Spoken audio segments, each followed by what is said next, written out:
Okay, so welcome in Ivar the Micro, welcome in Andrew the Giant, and Melissa. Very welcome. What's up? Thank you for having us. We got Andrew, like you said, over here. My wife, Melissa, over here. And the voice of Micro Wrestling. The tiniest rock star on the planet. You're a great announcer. So Are it's we great frozen? No, I don't think so. Okay. So Ivar, how did you first get into pro wrestling? So, I've been a lifelong fan my entire life. I couldn't hold my own head up when I was 5 years old. So, I fell in love with pro wrestling. It's a mythical world where you could get lost in it. And then, fast forward later on, I wanted to be an announcer. I left voicemails and called Harley Race and annoyed the crap out of him. And then he called me back on my 12-hour days because he was going on My Zoo TV. I started announcing with him. I announced with him for 3 years. And then I called Jack Darrell in Micro Wrestling, and I went to see his show.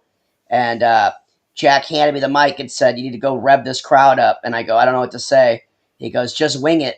And I just started shaking, convulsing, and going nuts, and just saying random stuff. And it went off. It went over. So I've been here ever since. And what was it like growing up with brittle bone disease? Like living life like Bubble Boy. Every time you want to do something, if you want to play with your siblings, are really careful with you. They don't treat you full force. They can't wrestle with you. They gotta be timid around you. So it's like living life like Bubble Boy on safety mode. And so what's it like in Pigeon Forge? Pigeon Forge, it's nice. I'm not really there much. Neither is he. We're usually on the road. We're on full time on Micro Wrestling on the road. We do 600 shows a year between two road crews, his and mine. And so tell us, who is Ivar the Micro? Ivar the Micro is a spark plug of energy, the voice of Micro Wrestling, guy that loves his family, loves wrestling, and just loves life. And so how did you come up with the kind of character of Ivar the Micro? Came up with that because I love Vikings. My hair is the long hair like the Vikings warriors, Yeah. and I modeled myself. I look Scandinavian, and I'm pretty sure I have Scandinavian in me. And then also, Ivar the Boneless is a real character, and he also broke bones. So I called myself Ivar the Micro. Plus, the Micro being the littlest one in the whole group, and being like almost like the mascot. And how did you become the voice of the NWF? So doing that, I don't think Jack really knew until like a year in that I could announce the matches. He didn't see the importance in it. And then once I started announcing the matches at Pigeon Forge, the crowd responses were bigger and it tells a story. And if you have a story, then there's going to be more into the match. So I started making up all the stories as I'm announcing. And it's a lot more difficult for us, me and Andrew, because he does it on Micro One. It's a lot more difficult for us because there's nobody to bounce these ideas off of. It's just us, you know. So whatever way we want the story to go has to come from right here. And Andrew, how did you first get into pro wrestling? Um, so I was working at Home Depot actually, and another guy from another company got me not got me, but offered me the job, and then so I kind of was hesitant on it at first, and then so that was like November of 2022. Yeah, so like November of 2022, and then or no, sorry, 2021. And so like yeah, November of 2021, and then January of 2022, I went out to California, and then I was with that company for about 2 months, and then I joined Micro Wrestling that following March. And Ivar, how many shows have you announced? How many what? Shows have you announced? How many shows? Have I done? Yeah. How many of you? Oh my gosh. Too many to count. Well, you've been in the company for going on 4 years, and That's it's at least like 1,000. at the least last 300 shows a year. That's at least 1,000. in the last So- 4 months or 4.5 months, we've done like 74 shows on this tour, or 74 Really hard days. to count then. 74 days on the last tour, or 70 days, and we had 6 days in between off. So that will tell you A lot. That's a lot. We don't even know. And that just shows how much you're touring. So what's it like, Andrew? So what's it like having to sit on the tour bus? It must be quite boring. How do you keep yourself occupied? So we ride on a 15 passenger shuttle. It's actually pretty. It's more comfortable than people think, especially when you have your own seat. I mean, we got our phones nowadays that keep us occupied. So I just am either on my phone listening to music or watching some TV show or sleeping. That's literally all we do. It's a good question though. And Ivar, how did Big Little Brawlers come around? Big Little Brawlers. So we got the green or the yellow light from A&E a long time ago. We had the yellow light for a while. They came and filmed. It didn't fall. It fell through. It didn't happen. What happened was we were going with A&E at the same time as WWE Biographies was being launched, and they had two separate things going at the same time. So they didn't want two wrestling shows. They had to pick on A&E. So that's what made us go to Discovery. Later on, it took like a year and a half later for Discovery to greenlight us after A&E told us no. So this has been a long time coming. Like, this has been like 10 years, 5 years in the making for this company. Talking with A&E and talking with Discovery and everything else. Really? So I didn't know that, and thankfully it did happen. Big Little Brawlers is one of my favorite TV shows, and I discovered Micro Wrestling because of Big Little Brawlers. So I'm sure you got a lot of publicity because of that show. Yes. Oh, yeah. Every day. Yeah, even if we don't get a season 2, even if nothing else happens from that, we all got to achieve our dreams. We all got to be on TV. I got to get in the ring, which I never thought I would ever get to do that. And if nothing else happens, all of our merchandise is up. All of our attendance is up. Like we have. If nothing else happens, we got benefited. We benefited from this. All of us did because people come out to the shows in drones now. To come out to see it because it's from what they saw. And what's the difference between a little person's wrestling ring and a large wrestler's wrestling ring? Is there much difference? Yes. Yes. So it can vary. So like with our company, I like how our ring is. It's 12 feet by 12 feet. So it's 12 feet long, 12 feet wide. A normal size wrestling ring is going to be 16 feet by 16 feet wide. Or that's how you say it, right? Yeah. So yeah. I like how our ring is basically it's shrunk up to where we can run it just as if it feels the same normal length as a regular size wrestling ring, and the ropes are still compatible to where we can go over the top rope and all this other stuff compared to like a regular size wrestling ring where it's much harder to do. Yeah, the regular size wrestling ring, the ropes come up too high on their bodies and they don't hit right or anything. It causes lots of problems. You can when I did my concert because I've done fall through the ropes. That's what I was gonna say. We've done shows in normal size wrestling rings, like boxing rings, like one-off shows where they have their own ring. And when I do my concert in the ring, I usually go on the ropes and do this on every rope. I can't do that on the boxing ring or the normal ring. I can't do it. It's so too high. And one time when I was doing a boxing ring concert, I was doing my Very Superstitious, and I grabbed the middle rope and did Suffer, my song. Yeah. And when I grabbed the rope, I almost fell through the middle and the second rope because I leaned back, and there's such a big gap between the middle and the second rope in the normal ring. You don't realize it until you're in there. It's crazy. It's a big difference. The difference between the Pigeon Forge ring and the road ring. The road ring, it's like easy. You go boop, boop, you're right there at the top rope. Pigeon Forge ring is about a medium-sized ring. It's about the middle between our small ring and the real wrestling ring. And the ropes on that are more... They're more up. Standards. Yeah. As if it was... They're more tight. It's a regular size wrestling ring. Yep. And when you were talking about people getting injuries there, obviously it'd be harder for people, wrestlers, micro wrestlers with the dwarfism, it'd be easier for them to get injuries. Have you ever had to witness much bad injuries? I don't know if it's easier for them to get injuries or not.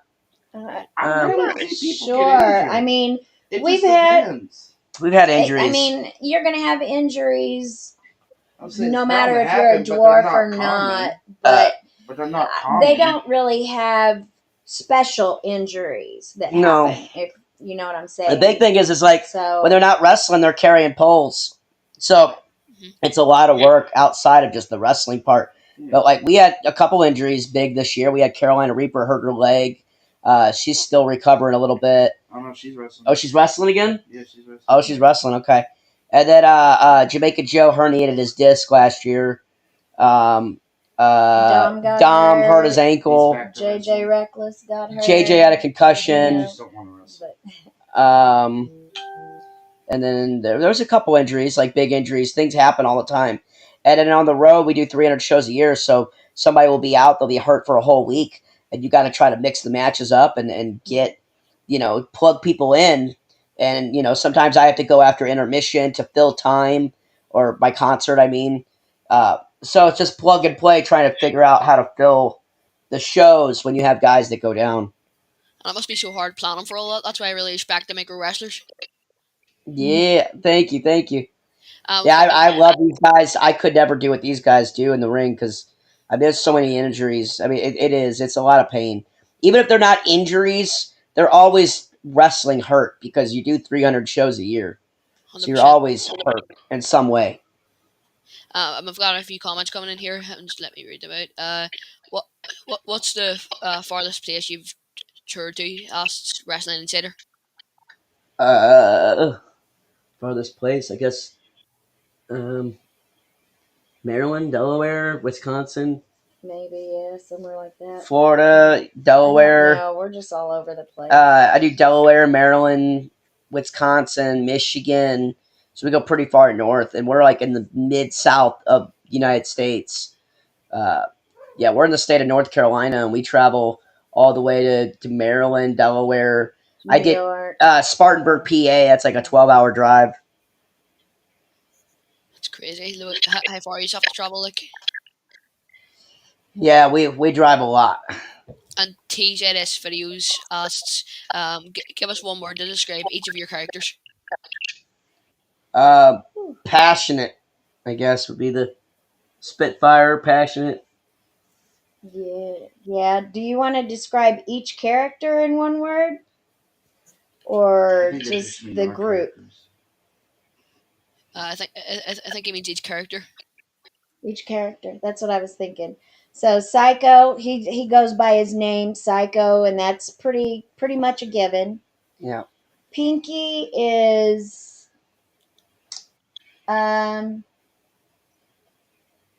what would we describe her in one word? She's hard to describe in one word. I don't know. She's a go-getter.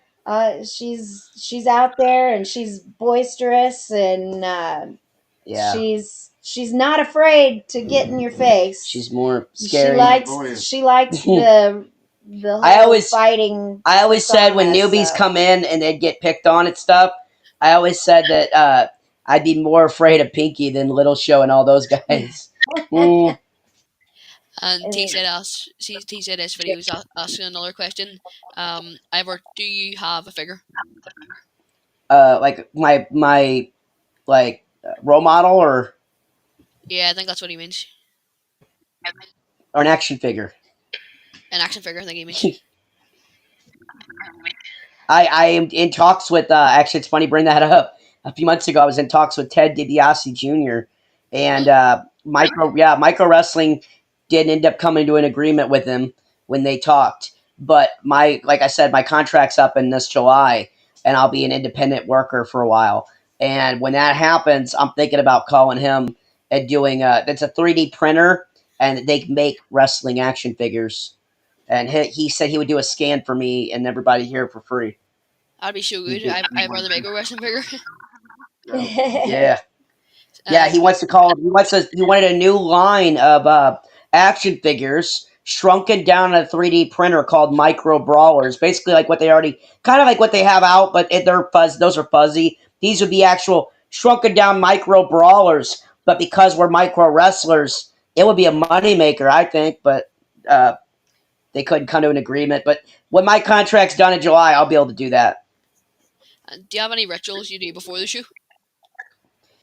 I have to sit like nobody. And it's so frustrating. And I love my fans to death, but I like right before I go on, 5 minutes before I go on, 10 minutes, I have to sit there in that dark room and just kind of like get everything ready in my mind.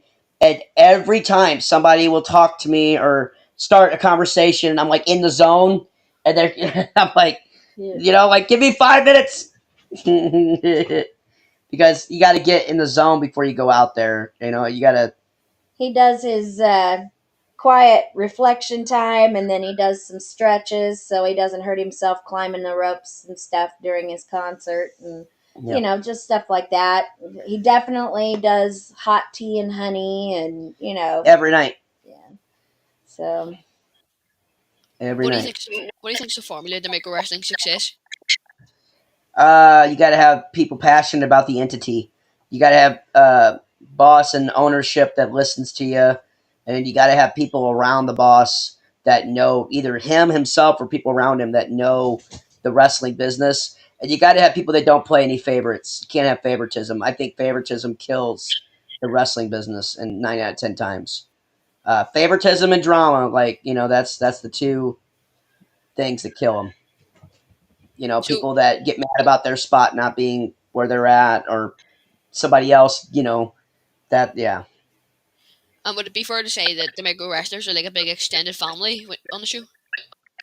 Oh yeah, I mean, there's times we want to rip each other apart, and times you gotta. I mean, you have to get along with the people that you don't even get along with sometimes, and then you get along with people that you love in the company. It's a mix. It's just like any wrestling company. It's a mix of personalities, and you got people in the company that you gravitate and talk to every day, like Andrew, and you got people that you don't talk to as much, and it's just the way it is. But we travel with each other 300 days a year, so we see each other more than we see our own mom and dad and sister, brother. So there's times we love each other, times we want to kill each other, but you got to get along with each other because you're trying to make it good for the fans. And yeah, as you said, all families have arguments. I've seen this with Little Show and Hot Rod. How have they been able to settle their differences? Yeah, they they're on separate teams right now. So yeah, so it helps out with that. They don't have to be around each other, and they can have friendly competition. Like they post videos. Look what I'm doing. Look what Look me. I'm throwing cheap Littlefoot, or I'm doing this. So they kind of like beef with each other by being on separate teams, and they post videos and one up each other. And understood when you're a micro wrestler. Sorry, you're a micro wrestling announcer. You perform on stage, singing in concerts. Do you still get stage fright? Oh yeah, the other night I did a show at the Lincoln Park, the #1 Lincoln Park tribute band in America, and I hadn't been with the band in a while. And Lincoln Park songs are really hard to sing. Yeah. And I knew it was big for my career, and I did not want to look bad. I was nervous the whole time. I used to never get nervous, but not being in a band for so long, and then being back in it, it's different. It's a different animal. And I'm a big Linkin Park fan as well, so I saw you sang Numb, and that's what really got me interested in getting you on as well. What's your favourite Linkin Park song? Between Numb and Crawl, I like Crawling a lot. Same, I like that song. Yeah, Crawling's good. Waiting for the End, I think that's a great song as well. But Crawling is that was the song that I did the other night that I was scared to do. Like I practiced that one a lot this last couple weeks. I was pretty scared of that one. And you seem so confident when you're on stage. Did you ever doubt yourself that you weren't able to do it? Yeah, but not vocally, not because of my ability on the mic, but because my physical ability. I didn't think I would be able to walk this long, so it wasn't like that I couldn't do it mentally. I always knew I could do it mentally. I just didn't know if my body would hold up. What's a typical day like in your life, Ivar? Wake up icy hot on the knees, watch the news, try to work out if I'm motivated enough. Usually we're on the road, so it's basically you get up, you get ready for the day, you get in the vehicle, you drive a few hours, you set up the ring. Groundhog's Day. You do the show, You go back, go to bed, get up the next morning, get ready, drive a few hours. It's the same thing every day. Yep. Every day. Yep. I And know. then you find out somewhere along the drive on your Sunday drive, you find out that it is Sunday and that football's on in an hour, and you had no clue that it was Yeah, even you lose track of the Sunday. days. I want to tip a little bit into Andrew. Andrew, how would you describe your wrestling character? Uh, just a fun-loving, big old He's a big old teddy bear that yeah, brings the thunder. Brings the party. basically. And I'm a big fan of you as well, Andrew. I saw you in the 11 Micros Battle Royal. What was it like getting thrown over the top rope like that? What was it like being thrown over the top rope? Oh, so when I did that, we were practicing for the Rumble that we did in the first pay-per-view, and whenever I went over for the first time properly, I forgot to hold on to the ring properly, and yeah, He hit hard. He I just hit hard, but it hurt, but it didn't like it hurt, but it was fun. It was a learning experience. It hurt some. he splatted. That's what. He splatted. And Ivar, see your home. Is it adopted for you to reach things, or is it? Our home is medium height. I mean, it's not really lowered. We've got some things that are lowered. Some of the doorknobs and different things are lower for him. We just bought our house not too long ago, so Yep. we've got some remodeling to do to kind of make it a little bit more accessible for him. But for the most part, I'll grab stuff for him if he can't reach it. Just Also, we got an electric wheelchair that we're picking up from my mom's house that raises me up 5 feet in the air, and with that, I'll be able to really get around. And it Our must be cat's got, hard. huh? It must be hard to get around as well. I'm guessing. Oh yeah, oh yeah. It's I got to watch my step really closely because if I trip and fall, I can get really hurt real easily. So I mean, especially now, like I used to actually move pretty quick 4 years ago, and I've started this. I was in great shape, no body pain. Well, not no body pain, but not a lot. Now I have to move really slow and watch every step because the wear and tear my body, my knees and my back are really bad now. But I got one more year in my contract, and I'm gonna finish strong. We've got another question coming here from Darren Whiteside, who asked, "Hey guys, have you met the famous DP?" I think he might be referring to Damien Priest. Yeah, yes, we're friends with Damien.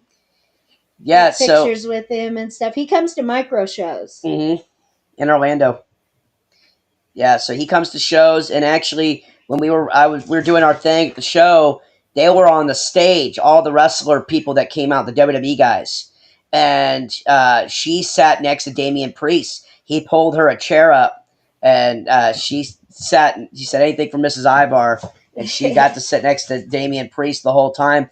We met him like 4 times, 3 times. He's a really cool guy. She's got the WWE wrestler or the WWE referees' phone numbers and Instagrams, and she talks to him all the time and stuff like that. So we met some cool people through this job. Yeah. Our trainer Cody Hawk trained L.A. Knight, John Yeah. Moxley, Sammy Callahan. So he's a very good coach then. And what's it like being coached? Yeah, I understand that you were in the ring. Cody Hawk was teaching you a tiny bit. And I know you have to look after your bones and stuff. But what was it like being in that ring, being coached by someone like Cody Hawk? It was awesome. It was awesome, especially because before that, I had no clue that this was even an option. Like, no way that a guy with brittle bones could do anything like that. But then when Cody started going over things and talking to me about, he's trained one person before me that had a bone condition that they got to achieve their goal and get in the ring, and they didn't take any bumps. And I had no clue that that was even an option. And so he built this whole thing around me and made it possible. And I'm sure that must feel a bit more comforting for Melissa and you also that you have someone training that knows what they're doing with people who Yes. have Mhm. bone disease. Yeah. Yes, it And was scary for him to be in the ring at all. So, I mean, one little bump could literally end him. Yep. and so it's very scary to have all that going on. But I also couldn't stand in the way of his dream either. So we just prayed for the best, and it turned out great. And he got to achieve something that he never thought possible. So, I mean, it's a win-win. Yep. It's a Yeah, win-win. and Darren Whiteside also asks, "What about Dolly?" And he's laughing and thinking he's referring to Dolly Parton here. Yeah. Dolly's never came out to the show yet. I haven't seen her yet. Not yet. She runs around town, and some of the guys have met her and stuff. We're not in Pigeon Forge though anymore. None of us are. Yeah, we're just Andrew's on the road not, all I'm the not. time.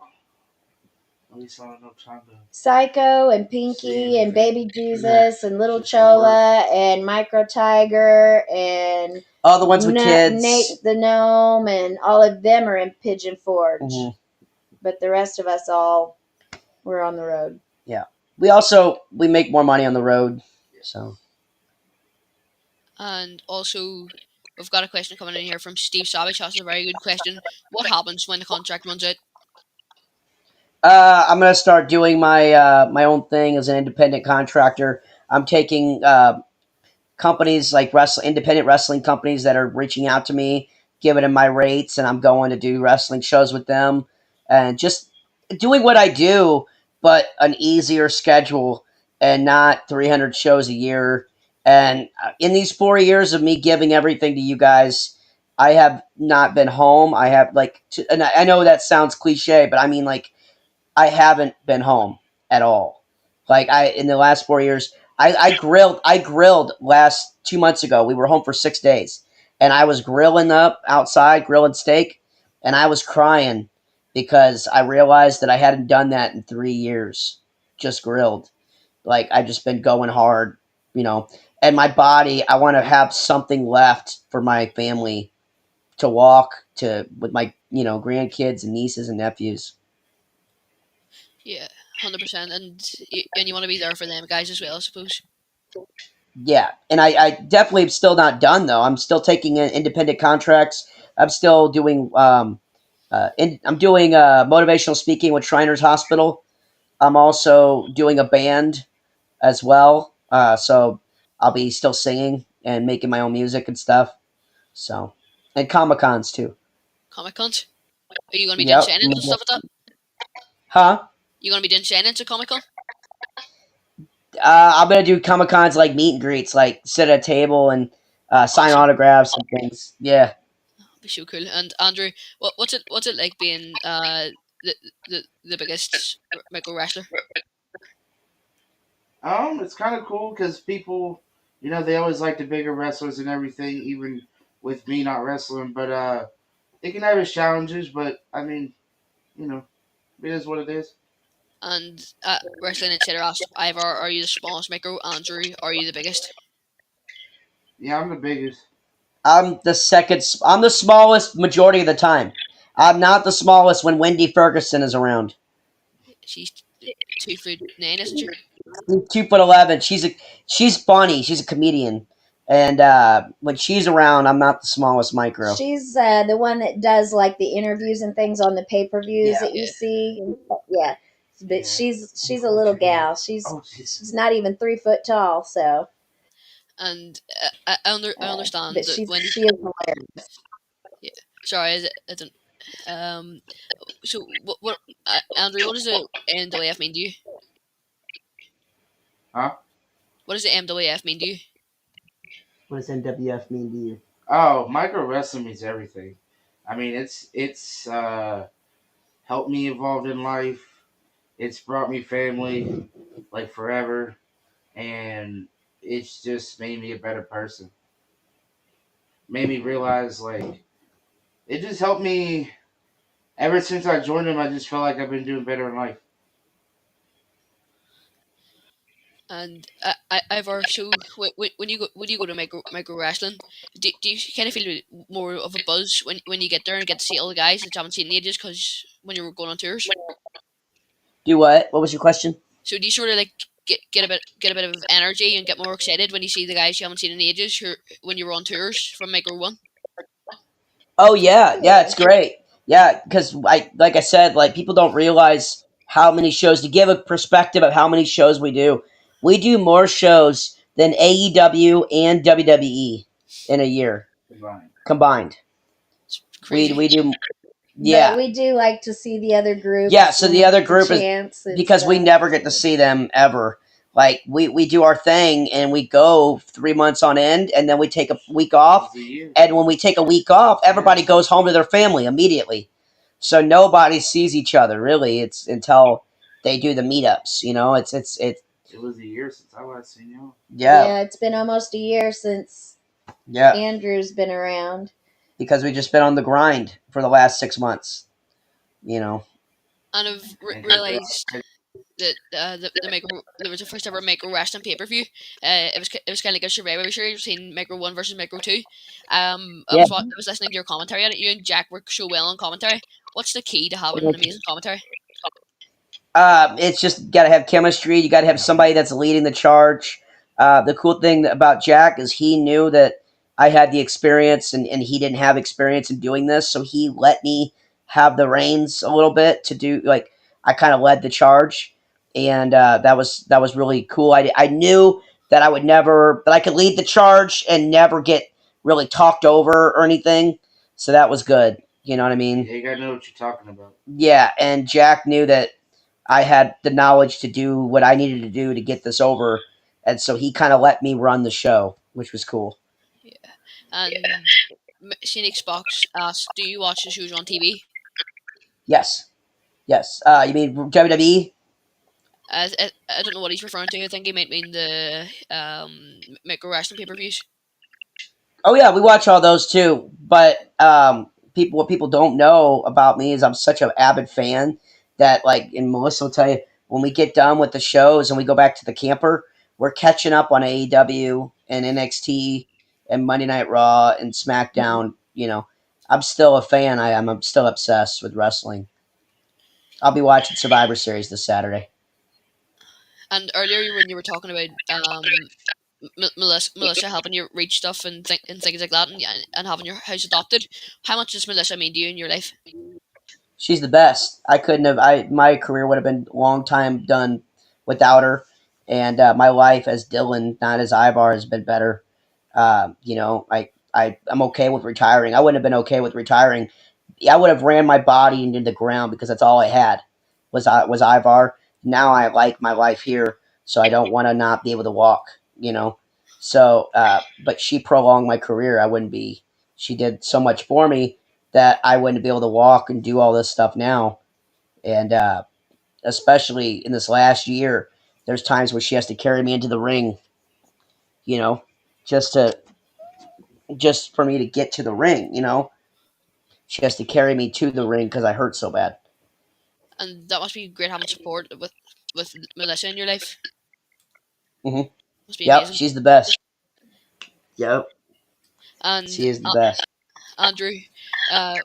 I saw on the Big Little Brawlers series, you and Jay Mason were working together. You know, and you can tell you and Jay Mason are very good friends.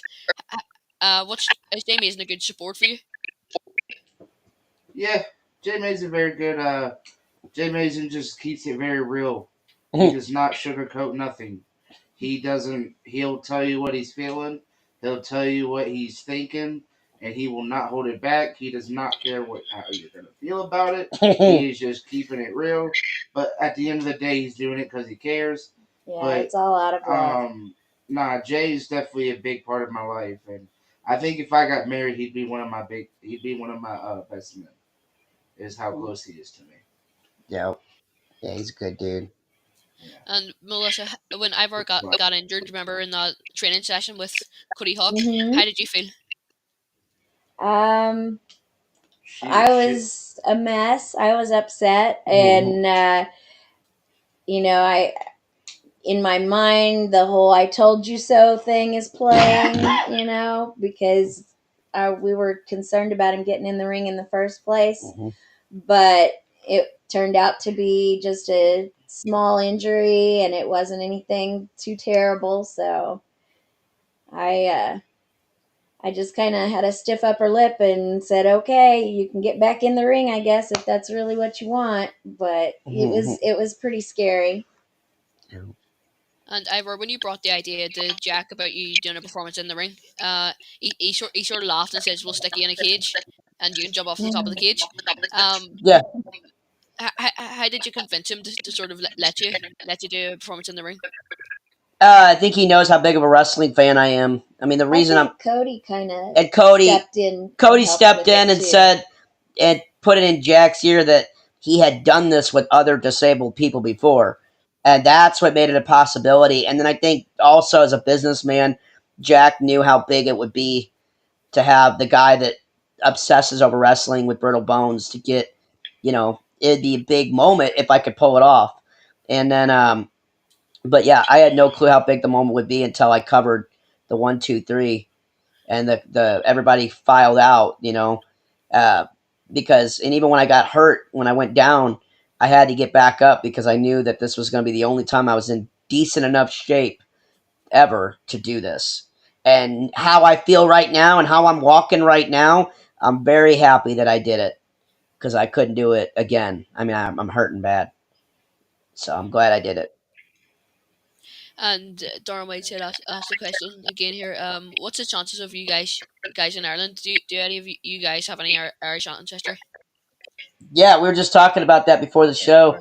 I have a lot of Irish ancestry. I have a little bit. You got a little A bit. little tiny bit. I am. You are. Duncan, and whenever I let my facial hair grow out, you can see it's red. And, Yeah. so you can tell I'm part Irish. My Mate, I son. I got Clary and me, my dad and stuff, and yeah, that's pretty Irish. Top of the morning to you, mate.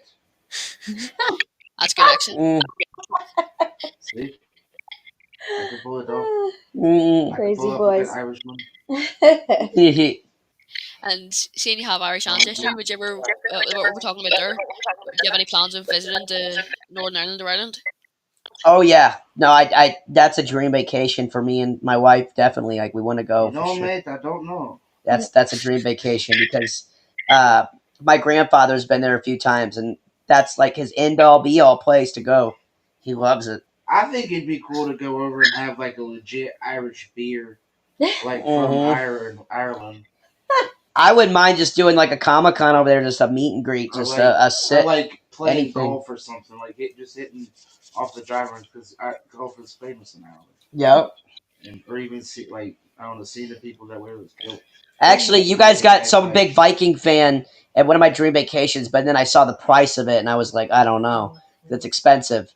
There's a Viking warship. It's called was it the Viking or is it the? I don't remember. It goes through Sweden and Ireland and all that. It's a big luxury ship, and it takes a tour around Ireland, and that would be. I love that. The U-boat, the Viking boat. I would love that. And TZS video, so let me get it in here. TZS video says, "Oh, it's for me, Keaton. You get some amazing guests. Well done. These guys are cool." Yeah, I think Ivar's been my best guest here. One of the most famous ones. And I've done a lot of these things. Honestly, I've done a lot of these interviews, but his questions have been like really good. And you're a better interviewer than most of the ones I've done in the past. And you're younger than them, so that's a big deal. Yeah. Like you got something going. Thanks very much. And with even wrestlers after dwarfism and other things wrong with their height, there wasn't much opportunities for them, if you know what I mean. I remember the six micro tag team match at WrestleMania, and then I kind of involved into Hornswoggle and El Dorito, and they were the only really micro wrestlers, and then you guys came along as the first ever micro wrestling company. How good was it to see how wrestlers with dwarfism have evolved, and then it's gotten this big? Yeah, no, it's awesome that you brought that up because those are the wrestlers that people think of when they think of little people wrestlers. And I love some of the stuff that Torito did. He put a lot of people on the map, but also a lot of it was hurt the business of little people because it was gimmicky, it was offensive. Some of it, the stuff with Hornswoggle they weren't used. They were used as laughing stocks. They were not used as real, like our company. Professional wrestlers. If you watch and I'm not ripping on any little people wrestling companies out there, but if you watch some of their stuff, and then you watch them getting hit on the head with trash cans by fans and all the crap that they, and strip clubs and stuff like that, and then you watch our show, and it's shooting star press, and we have entrances with 25,000 light and sound equipment at the Microtorium, and the little people are put as a spectacle in our company. They're not like beating the head with trash cans and thrown, into the crowd for crowd surfing. Oh, I want to catch a little person. Oh, you're so fun. You're not even a real person. You're just a thing for me to throw around. No, that's not what this company is. This company's something totally different. Little Show and Hot Rod can whoop the butts of anybody in WWE, and that's what makes us different than the others. And we have real stories. We have real talent here. We have we're the most comparable to WWE. What you see on TV. That's why what your question is asking here is you're totally right. It is when you're watching those companies, other companies, and you watch micro wrestling, it's completely different. It's not even close, and you could tell how the little people are treated in that and this, because I mean nobody before Jack, nobody was giving $25,000 light and sound equipment to little people. You know what I mean? So Yeah, that's so true. Even in WWE, all Vince McMahon cared about was sort of money and entertainment, and what he saw was. I remember, I was a big fan of reading Hornswoggle's book, and what it actually said in it was that Hornswoggle said that he wants to be an actual professional wrestler to prove he can do pro wrestling, and Vince McMahon just told him, "You're a midget. You gotta just pretend that you're a leprechaun and just you're all for comedy." But I agree with what you're saying. You're still yep, professional wrestlers, no matter what size you are. Anyone can do pro wrestling. Yep. yep. Yep. And then, I mean, it was just so cool because micro wrestling was everything that we all thought it could be as far as the presentation of little people wrestlers. Like I said, when I look at these other clubs that these other companies are doing and the nightclubs with, the women and all the stuff that they're doing, it's entertainment for the nightclub, but it's not like an ongoing wrestling saga. And if you're a WWE avid watcher, you could fall in love with our show, but you couldn't necessarily fall in love like that with the other shows because it's not real wrestling. It's not, you know, I don't know. What was it like achieving your dream at Microfest? That was it. That was amazing. I mean, I knew my spot was coming because Dom was going to do a moonsault. When Dom went to the top to do his moonsault, I knew that was my spot to say what I had to say to make him mad. And the whole time the match was happening, and I knew that spot was coming. The match got better and better and better, and I was like, now I don't want to go in. Now I don't want to ruin this match. What if I mess up? Then I just ruined everything they just did. You know? And also, when we were talking about Cody Hawk training you and how good it was, to feel more comfortable with him in the ring. What's the best thing he taught you while you were in the ring? Just to keep my eyes open, be aware. Uh, there's like a lot of times you get so excited. It was my first time in the ring, so you want to go really fast and rush everything. But if I pop to my feet and rush it, and I break my knee popping to my feet, the whole thing's over. I go down. The ambulance comes out. So it's not worth taking that extra Yeah, rush.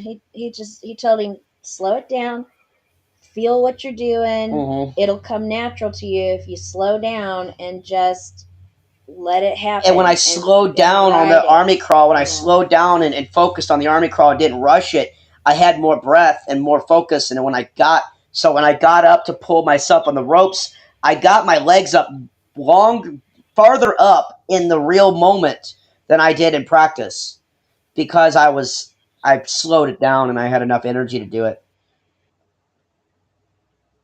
Nope, we lost you. Sorry, I think there's technical difficulties there. Oh, there you go. Sorry about that. Uh, Queen and Wrestling Uh-huh. Insider give you a compliment there. Micro Wrestling without Ivar is like Queen without Freddie. Awesome. Thank That's you. a big comparison. Thank you. Thank you. But Yeah. you know what? He's got a big personality like Freddie, so Mm, it's It's a good comparison. And I'm not done. I'm still going to be making money in the public eye and still going to be, entertaining people. I just want to be home. I want to factor. I want to be able to balance my road life with my life. And Andrew, what was it like when Jack? What was your emotions when Jack offered you to be a pro wrestler? How'd you feel when he offered you to be a wrestler to be on with Micro? Oh, so it was actually cool because I didn't know if he was actually going to accept it or not. But then, so whenever I quit the other company, I asked him like, I kind of took some time off, and then when I was like, okay, and now I need to start looking again. I asked him, and then when he said yeah, I was like, awesome. It felt good. He came from another Little People Wrestling company. Yeah, Oh, did you? Which one was that? Micromania. Micromania. I've That was heard of like that. crap. It was almost 3 years ago. Yep. And Steve Savage asked Andrew, what's your most memorable moment in wrestling? Your most memorable moment in wrestling, would that be that Beckley Center match you did? No. I'm just The Rumble. either the Rumble or when I snake face Psycho. He said either the Rumble or when he stink face Psycho. Oh, I remember that in Big Little Brawlers. Yeah. You saw Psycho, then you didn't. Psycho was welcomed in the Micro one. Yep. That's how you get initiated. That's how you get initiated. And Bring Back Patty asked who won the 4 meter race between you two. Oh, The what? the 4 meter dash. That was him. Ivar. Mhm. He's never ran before. That was his first time running. I couldn't do that video now. Oh, that's the beginning. No, I'm hurting bad. The thought of running, at all Yeah, you're hurts. taking me way back. That was like one of my first videos. Yeah, that was when I was in good shape I then. was still like Yeah, you were fairly new. I was fair. I mean, I'm in decent shape. I was in better shape then though than I was now. And Ivar, understand that you're a singer as well. I love the song Broken Bones. Tell us the backstory behind that. So it's just all the broken bones that I've had in my life and how bending but not breaking, and just keep, all the voices in your head basically when you're depressed and things, and all the, I incorporated all the negatives in there too, because you can't escape that stuff. That's real life. And, you accept the abuse, all those verses. It's just all the things in your head go, and telling you can't do it. And then you break the, I bend, I do not. It's like I'm breaking free and I'm not listening to any of those voices, just kind of like that. And that was probably a good inspiration to other people that were like you when they were younger. Thank you. Yeah, that's my goal. Yeah, and I can tell that. And what's it like instilling hope into other people that grew up just like you? It's awesome to have the platform that we have to be able to do that. I take it very seriously, especially when we do pictures at the end. I love all the fans that come up, especially the fans with disabilities. Having a disability, that's a soft spot in my heart, and I want to work with Shriners Hospital for that reason. I think this job puts little people on a pedestal, and we should be taking that role seriously.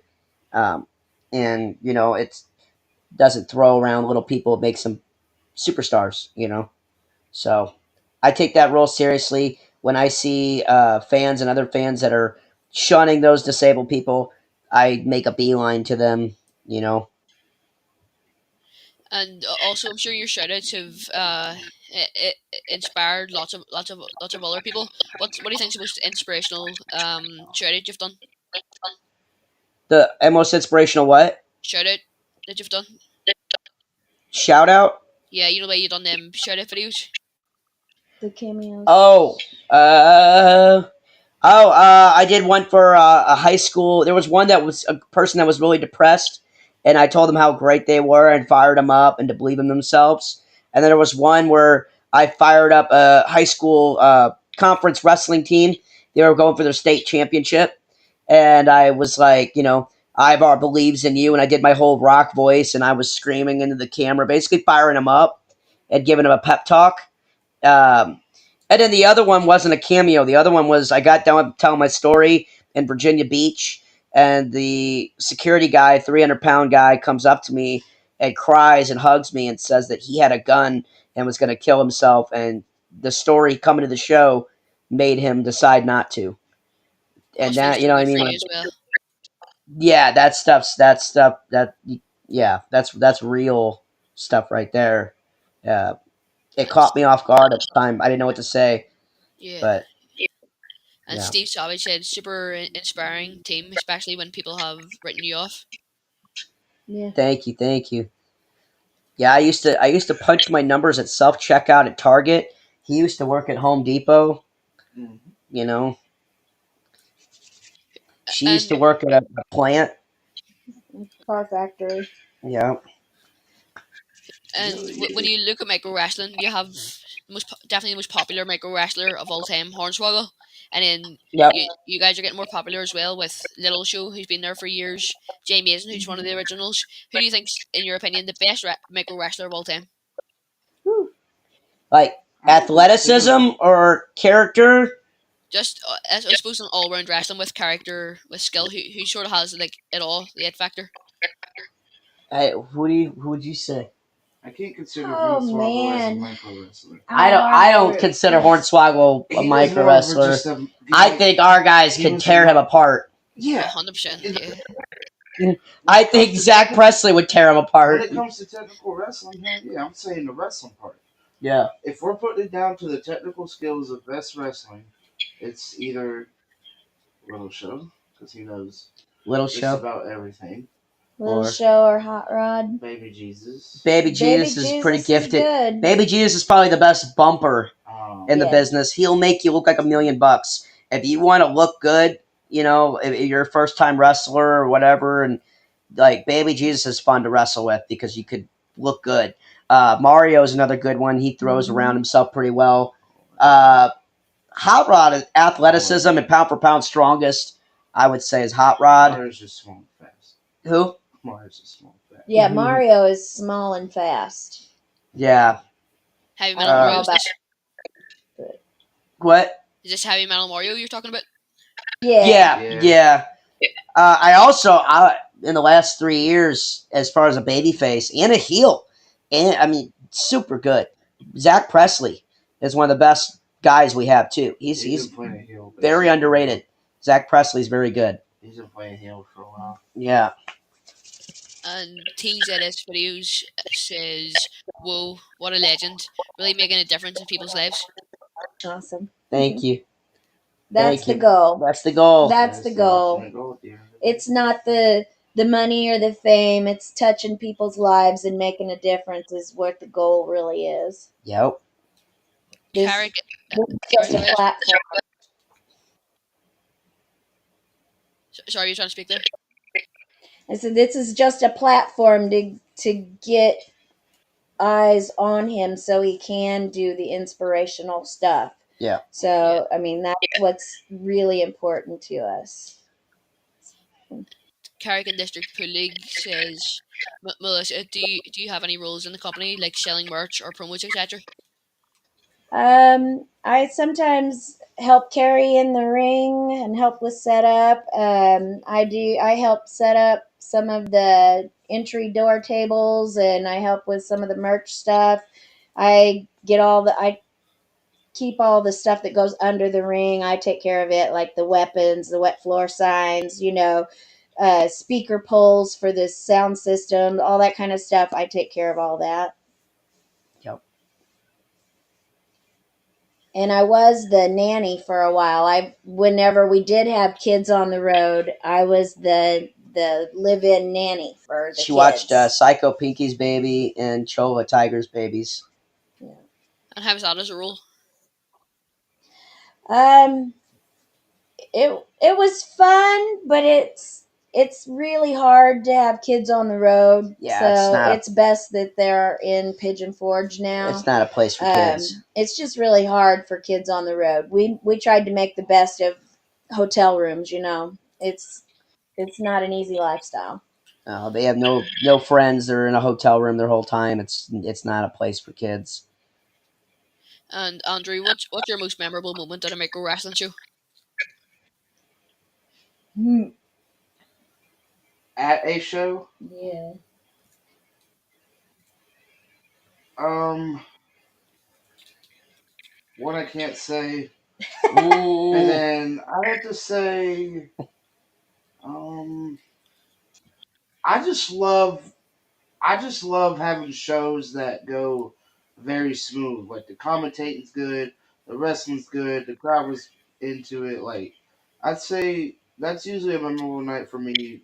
A lot of nights, but I'm trying to think of like a yeah, Well, memorable. you've had pro wrestlers come in, and you've got yep. to do stuff with them and things. That's a Got to meet memorable. Bully Ray. Yeah. Yeah, yeah, we've had some famous people come to the show. Um, Bully Ray's came to the show, and like Trick Williams and some others. Yeah, Trick Lash Williams. Trick Legend. Trick Williams. Williams just came out like a couple weeks ago. Yeah, when we were finishing up in Florida, he came to our Orlando show at Wing Shack. Yep. Him, some refs, Lash some. Legend. Lash Legend. Oh, that's what you were meaning. I was like, who's Yeah. that Yep. No, legend? she was there She too. was Yeah, there. Last Legend. Shout out to NXT. I love NXT. Yeah. And will Yeah. micro wrestling ever come on a world tour? Maybe to Northern Ireland, Ireland, UK. I don't know. Jack ain't doing that. If they don't, I'm open for it. I don't think if you know our Well, boss, he had talked about wanting to go When I'm a free agent in July, overseas I'm at open one for it. point in he'd want to time, rent a but ring. I think if I do remember him saying something. yeah. If he did, he'd want to rent a ring and all. But Yeah, it would be a lot. We'd it'd have be a to lot, rent right? I don't see him equipment doing it and right stuff now. down there or over there and things like that because there's just trying to ship that heavy ring It's a lot. overseas is a lot. A lot of money too. So You he'd have to know. find something over there. Yeah, he would have to collaborate with another And company all the over flights and our payroll too. and make sure everybody has Yep. passport. Yep. So The other thing too, I don't see it in the future. I Right always now, say to be nothing's honest. impossible. I'm sending out emails when I retire from this too, to GCW, to NXT. I know Ryan Katz from NXT, so I'm gonna try to get Ivar as a ring commentator in one of them companies down the line. That uh, even if it's just a one-off show. that'd be so good to see Ivar Shane even just on the NXT commentating. Thank you, thank you. there. Actually, last time they came to our show, I was in the ring doing my concert in Orlando, Florida. Carmelo Hayes and his wife were in the crowd, and he was filming like this, and he was in awe. I got on the ropes, I beat my chest, and I said, "You tell Triple H what you just saw." Right in his camera, right in his face. And Castellar Daniel Garcia said, "Love the micro wrestling series." Thank Thank you. you. We enjoyed doing it. It was It an was a lot of experience. work. It was a fun experience, but we enjoyed doing it. We wanted people to be able to see a little bit inside of our lives too, Yeah. not just what you get to see if you come out to a show. So just Yeah. seeing the day in, day out stuff. We just wanted to open our world up a little bit to everybody. Like, I don't think people knew that I crawl up the stairs instead of walking the stairs. I've done that my whole life because I don't want to fall and get hurt. But you guys saw me crawling up the steps in my house. People didn't get to see that, and then just the way we get around and do things. And Steve Savage asked, "Will there be a new series? And will you come back if Jack asks for a special appearance?" Yeah, yeah. I don't know about the new series. I have no clue on that. I know that me and Melissa are open for anything too, and I know that we've tried to reach out to TLC and stuff. I mean, I know we have a lot of things that we want to do. If Jack were to ask down the line, I'd be open for it. But I at least need a year to get my body ready, right, and everything else. And I've given up 4 years of my life, and I want to give some of it back, and get my body back. And I just bought a Um, house, and I want to be here. and Castellar Daniel Garcia says, "Did Jeff Dunham Scrooge Scrooged up holiday special was hilarious. Yeah, I saw that on there actually. I wanted to. It's online. It's on. It's on Amazon or. I actually got to go to one of his shows. It was pretty good. I thought about watching that the other night. I was gonna put it on. She loves Jeff Dunham. And Castellar Daniel Garcia follows up with another question. Micro Wrestling is a great, exciting attraction. Is in a tourist town. Yep. Yep. Pigeon Forge is a tourist town, so we definitely have a good spot for that building. Yep. And then, like I said, we have 2 road crews, so we go all over the place. So it's not even just in tourist towns. We go all over. Yeah. Everybody has an opportunity pretty much to see us around here. So that's right. I'm going to get back to my questions after this comment. Andrew, what are your thoughts about these 2 leaving? About who? About us leaving. Oh, I mean, it gonna be different, but I mean, I still got them every day of my life, so it's kind of like a win. It's still, it's gonna be different, but I mean, I think I'll kind of be, how should I say, not used to it, but it's like it won't feel much different because we're not on the same we're on separate anyway. teams. Yeah. So it's like I've never really got. Besides when I first joined, I haven't really still gotten that or to travel with them like I used to. So just seeing them at home, it just helps with that. So yeah, because a lot of people may not know this, but we have adopted Andrew. Yep. We are gonna put on a TV show, but obviously, since he's been an orphan for a long time, and he's been in and out of foster care and the system and stuff, and everybody deserves to have a real family, and we just added Andrew in as a part of ours, so that's right. He's our kid now. And Andre, if you could wrestle any wrestler in the world right now, who would it be? Me? Yeah. Damn. Any of them in the whole world, who would you? Big, small, any of them. Legends too? Yeah, legends. Any of like death, deceased as well, or? Yeah, dead, anything. Bam Bam Bigelow. Bam Bam Bigelow. He said. That'd be a good match. Yeah. I want to kind of portray him more than Andre.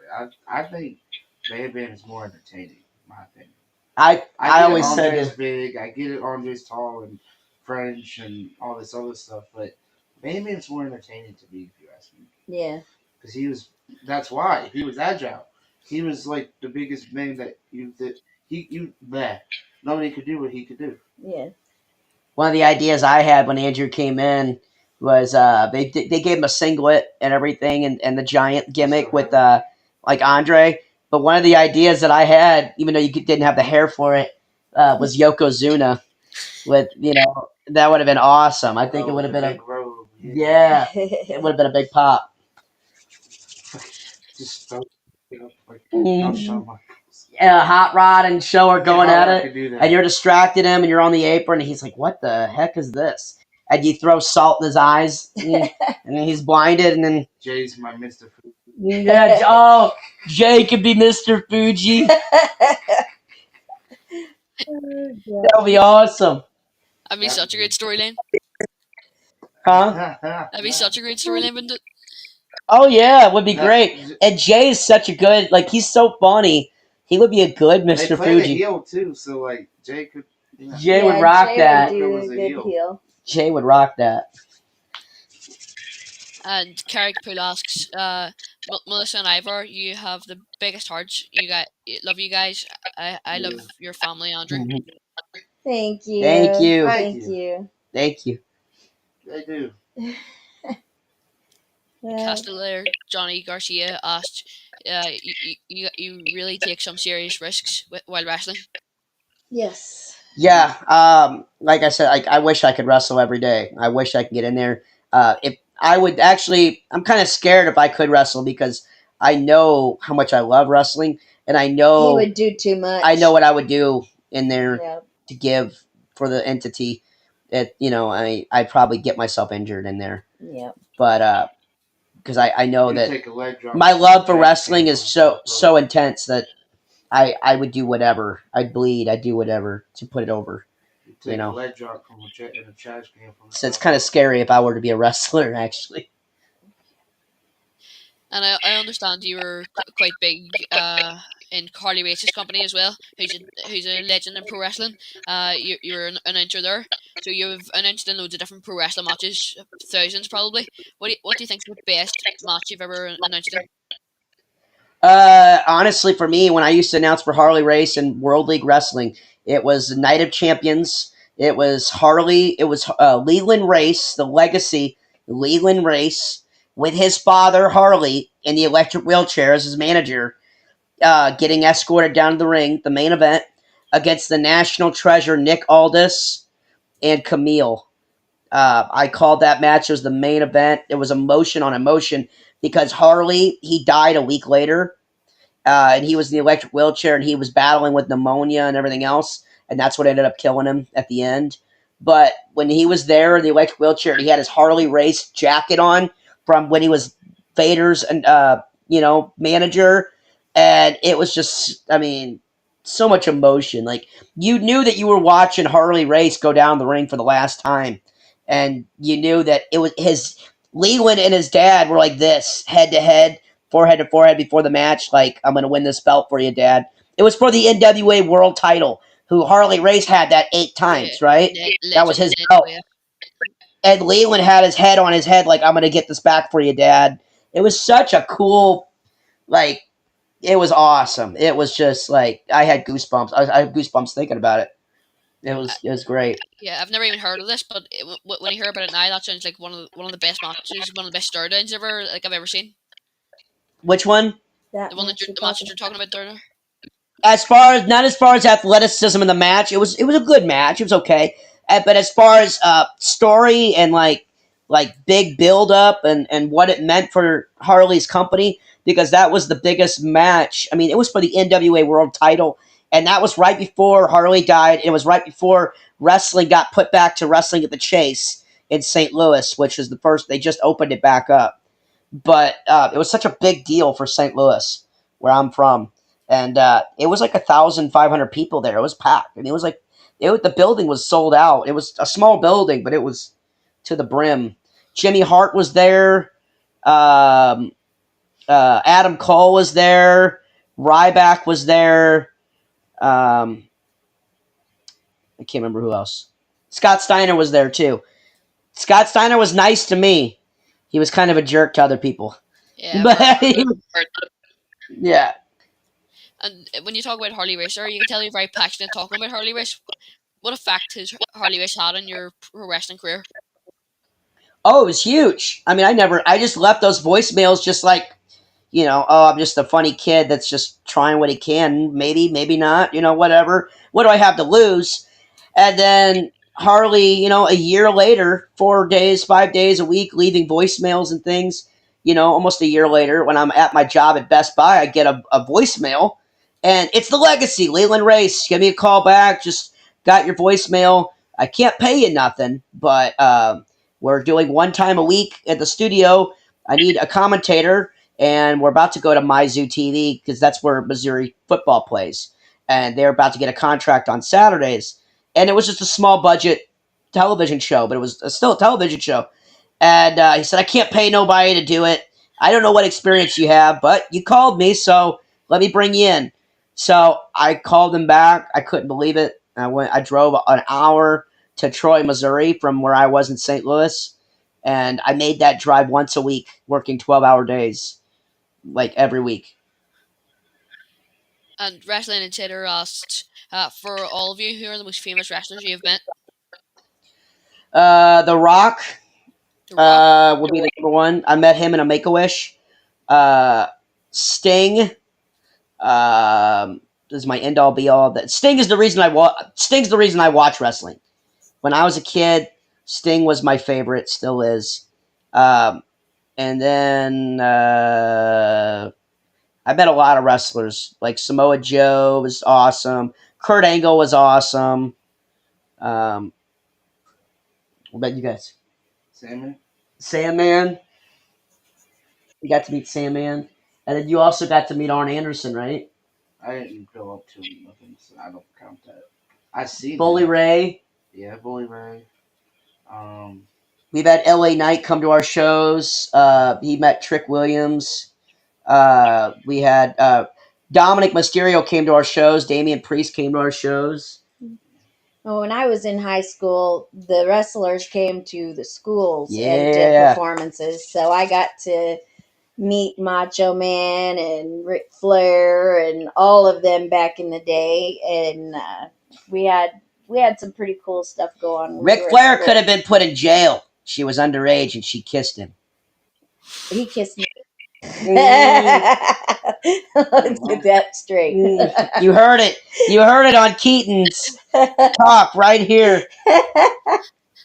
Ric Flair kissed my underage wife. And Wrestling Insider says, who's your favorite famous wrestler? Sting. Sting. Yeah. What about for you, Andrew? my most favorite wrestler. Yeah, Mhm. favorite famous wrestler like Bam Bam Bigelow. Bam Bam. And what does 2025 hold for Andre the Giant? I don't know. He said he I doesn't don't know. Just better than this year. Just hopefully He's do better than this year. he's learning Mike's skills because he's doing the commentating and stuff on He does. Micro One. He does what I He do. does what he does Yeah. over on the other team. Mm-hmm. Not And even he's that, he's just other learning stuff. the mic skills and all of that. So And sound. I think he's just going to keep improving over He time. last year he was just doing merch, and now he's doing the whole. And let me tell you, the MC, the mic stuff is not the biggest part, but it's one of the biggest parts of the show Start to finish. because it like as much of a pop as they get when they do the moves. If you add your voice on top of it, it can magnify. I mean, it can, you know. And Scenic Spots, I think, is telling the joke here. Whoa, and then lips. Mm.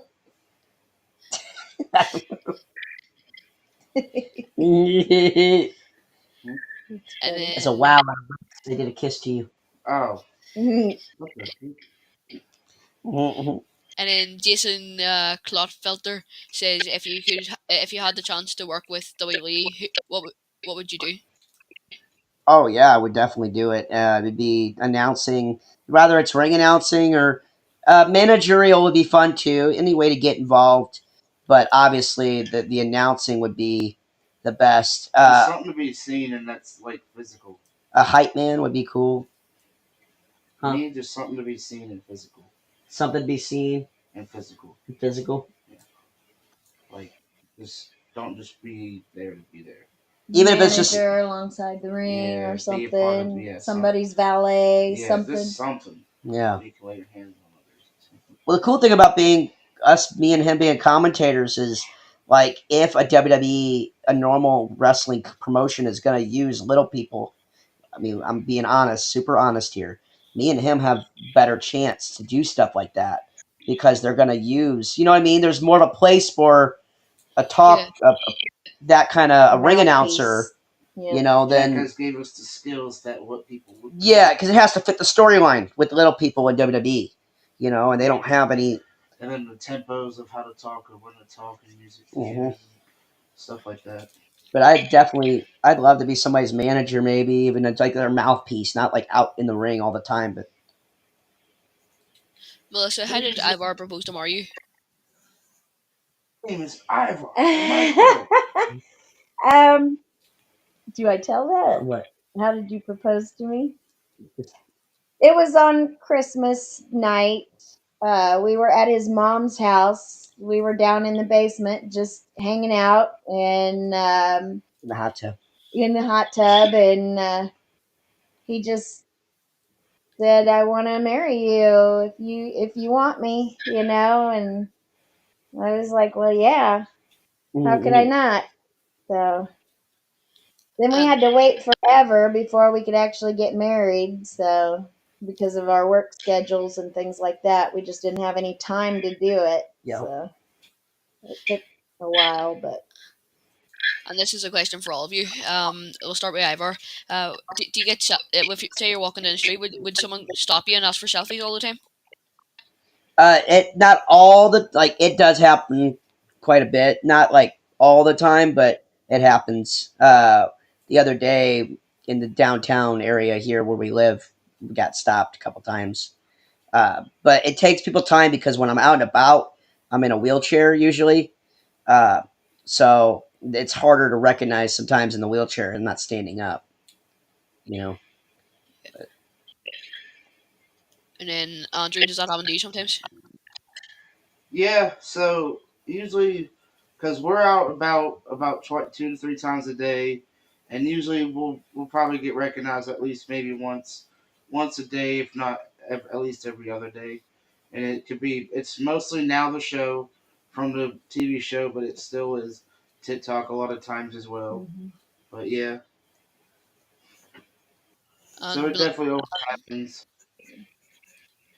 I Now, don't have. now sometimes people will just want a picture or something because we're little people and we ask them Yeah. like, "Do you Yeah. know who we are?" They're like, "No."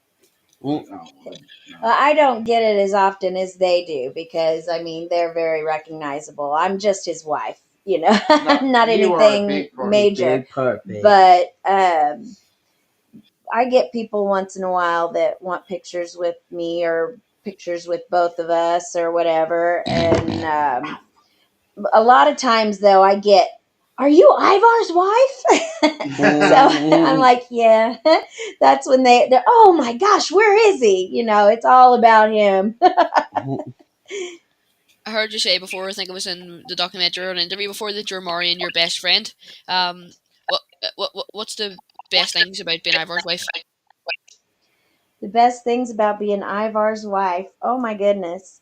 Well, I I know he puts on a persona for the show that he's this tough guy and all this, but he has a huge heart. He really does. And he has been wonderful. He's very loving and supportive.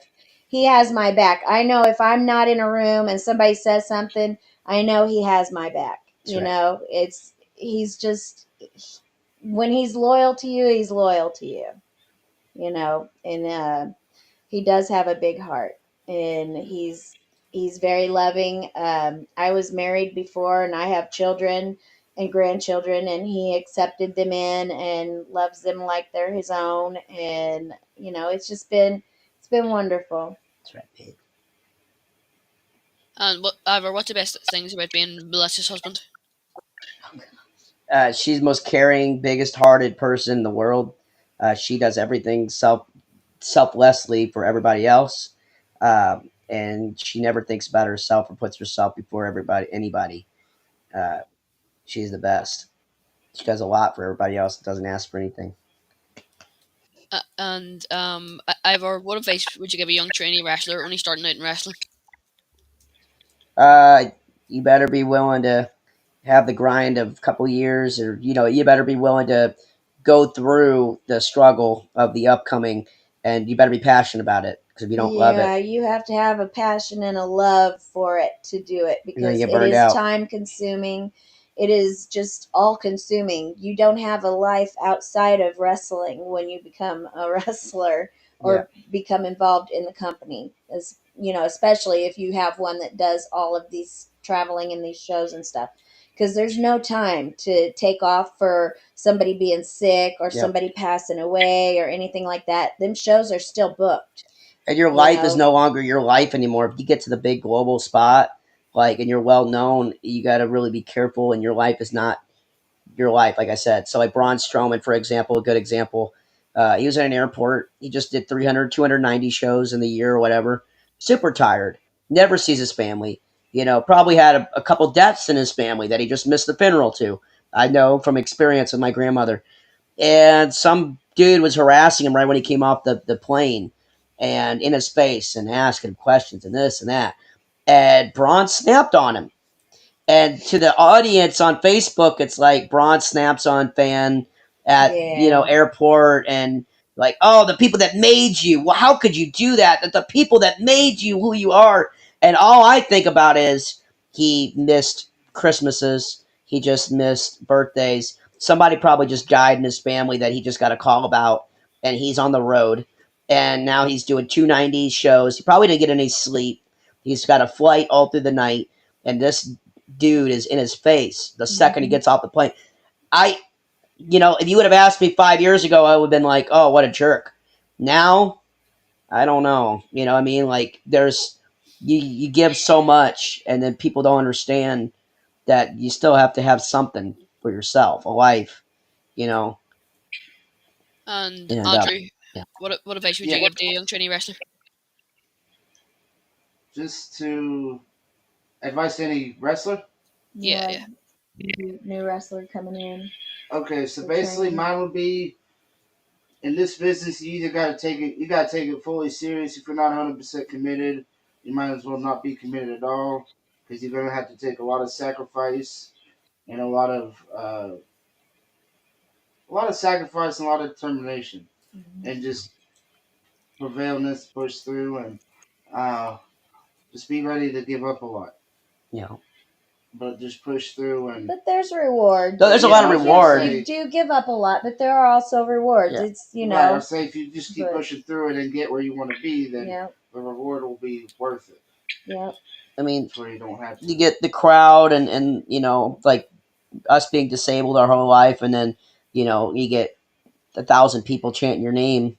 It's completely different. It's addicting, but you also, and that's the plus side of it. The negative side of it is I've lost two grandmothers this year, and I've been on the road 300 days in a row. I missed both of their funerals. I have family members that kind of don't look down on me for it, but I mean, it is it's the life of what we do. It's there's a lot behind the scenes that people don't get to see, because you do sacrifice a lot. What's next for Ivar the Micro? I'm willing to take any and all bookings, still do wrestling, still announce wrestling, get my body right, take 6 months to a year off of micro, and focus on just living in my house here, seeing my nieces, nephews, grandkids, and just being, home. I'm not permanently done with micro, but I'm at least giving myself a year to get everything right, and mostly right up here mentally, like the stress of everything, the go go go. uh, I want to be able to take a whole year and grill and see my kids in my life, and you know I missed a lot. Okay, now that we're coming to an end, thank you, Ivar, for coming on, Andrea and Melissa. It's been great talking to you. Thank you Um, Thank for you for having having us. us. Thank you. One of the best interviews I've ever done as far as interviewers, and you're younger than all the ones I've done, and you're better than all of them, so Thank you. Thanks very much. you're welcome. Thanks. Thank you, buddy. And that and what we've got coming up next is we have on British pro wrestling legend Johnny Kidd, who's won the British lightweight championship. Absolute legend in pro wrestling, coming in the end of his career. So it'll be great to talk to Johnny Kidd, who has done so much in pro wrestling, and he's talked to so many pro wrestling legends such as Mike Quackenbush, and is quite friendly with loads of different people, and has helped out people in their careers. But Johnny Kidd is coming to the end of his career, so it'll be great to hear everything about Johnny Kidd's career after it, and it will be great for that one. But um, now that we're coming to an end, just want to thank everyone for joining in, and hopefully I'll see you all next time.